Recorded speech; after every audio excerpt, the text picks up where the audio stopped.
Welcome to Third Shift Hobbies. In this video we're going to discuss getting the most out of your sound install. This particular locomotive that we are going to use for this demonstration is an Athearn RTR SD40-2.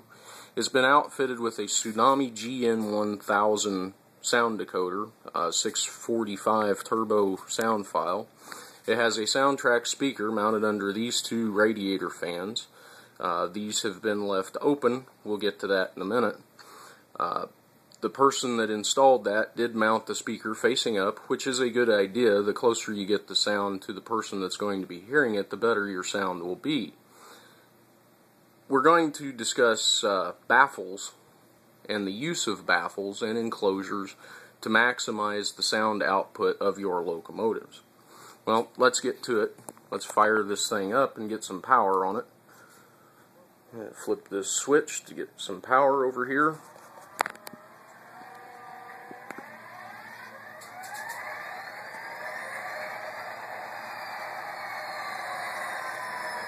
As you can see, we have the power turned down a little bit, or the volume turned down a little bit, to keep the speaker from distorting.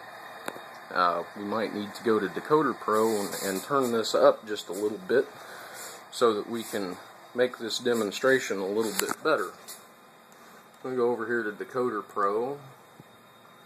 We will select the SD40, open Programmer, go to Sound Levels. We need to turn up the exhaust volume just a bit. Write changes on sheet. For those of you that haven't used Decoder Pro before, it is a free software program. It's great for programming locomotives because it's all user-friendly. You don't have to remember CV numbers and things like that and calculate CVs. The software takes care of it for you. But we will discuss that in another video. Now, for the purpose of this video, the person who installed this did not use an enclosure or anything behind the speaker. The speaker is directly mounted to the shell of the locomotive under these two fans, as I stated previously. Now, to maximize sound, the bigger the enclosure, the better. Well, you can't get much bigger than the entire shell of the locomotive.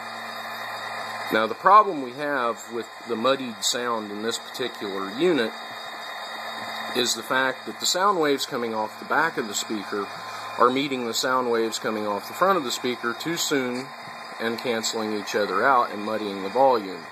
If you turn the volume up to a level that is pleasing to the ear, the speaker will actually distort, which I will demonstrate by blowing the horn.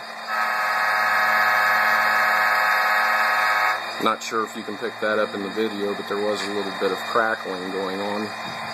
Now, what we plan to do with this particular engine is to actually use the entire locomotive as the enclosure for the speaker.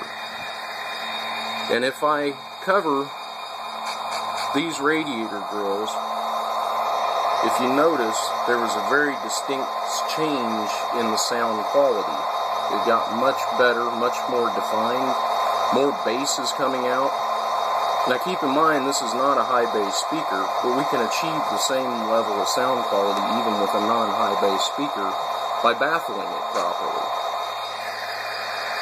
There we go back to without the holes covered. Cover those fans back up.